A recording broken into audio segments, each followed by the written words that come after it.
2026 সালে ইউটিউব কোন কন্টেন্টগুলোকে বেশি গুরুত্ব দিবে, কোন ভিডিও দর্শকদের আকর্ষণ করবে, কিভাবে আরও প্রসারিত হবে ইউটিউব, সবকিছুই জানিয়েছেন ইউটিউবের সিইও নীল মোহন।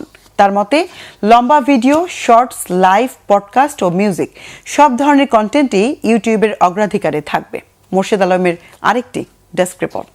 দুনিয়া জুড়ে সোশ্যাল মিডিয়া এখন কন্টেন্ট আর কন্টেন্ট নির্মাতাদের দখলে।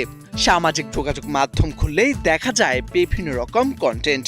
2026 সালে ইউটিউব কোন কন্টেন্টগুলোকে বেশি গুরুত্ব দেবে সে বিষয়ে বিস্তারিত পাওয়া গেল ইউটিউবের সিইও নীলমোহনের লেখা একটি নিবন্ধে। নীলমোহনের ভাষায় সংস্কৃতির বড় মুহূর্তগুলো এখন ইউটিউবেই ধরা পড়ে। সুপার বোল থেকে অস্কারের লাল গালিচা, টেইলর সুইফট বা বিটিএস এর নতুন অ্যালবাম, সবকিছুই দর্শক ইউটিউবের নির্মাতাদের চোখ দিয়ে উপভোগ করছেন। ফলে ইউটিউবাররা এখন কেবল ইউজার জেনারেটেড কন্টেন্টের নির্মাতাই নন, বরং নিজেরাই হয়ে উঠেছেন পূর্ণাঙ্গ মিডিয়া কোম্পানি। হলিউড স্টুডিও, বড় বাজেটের প্রযোজনা আর মাস্ট সি কন্টেন্ট সবই এখন ইউটিউবে উঁকি দিচ্ছে।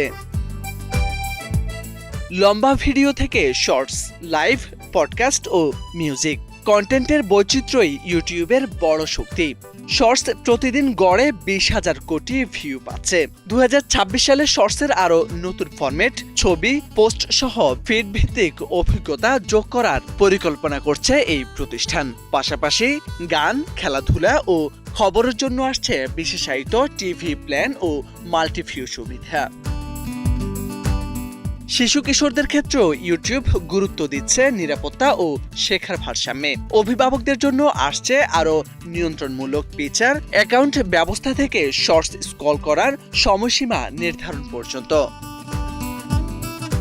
আয়ের দিক থেকেও ইউটিউব নির্মাতাদের জন্য সবচেয়ে স্থিতিশীল প্ল্যাটফর্ম হয়ে উঠেছে। গেল 4 বছরে $100 বিলিয়ন বেশি আয় ভাগাভাগি হয়েছে। YouTube shopping, brand partnership, hub ও নতুন মনিটাইজেশন টুল দিয়ে নির্মাতাদের ব্যবসা আরও সহজ করা হচ্ছে। এই সবকিছুর কেন্দ্রেই আছে এআই। কন্টেন্ট সাজেশন থেকে নিরাপত্তা, সবখানে এআই সহায়তা শক্তি। তবে নীলমোহন জোর দিয়ে বলেন, এআই কখনোই মানুষের বিকল্প নয়, এটি সৃজনশীলতার হাতিয়ার মাত্র। ডিপফেক ও নিম্নমানের কন্টেন্ট ঠেকাতে স্বচ্ছতা ও নীতিমালাও কঠোর করা হচ্ছে। নীলমোহনের মতে আগামী দিনে সবচেয়ে বড় ইউটিউব ক্রিয়েটর এমন কেউ যার নাম আমরা এখনো জানি না। হয়তো আজই সে তার চ্যানেল খুলেছে, তাই নিজেদের অবস্থান তৈরি করতে হবে মানসম্মত কন্টেন্ট দিয়েই। মোর্শেদ আলম, বাংলা ভিশন। দর্শক, এ ছিল আজকের মতো। সাথে থাকায় ধন্যবাদ।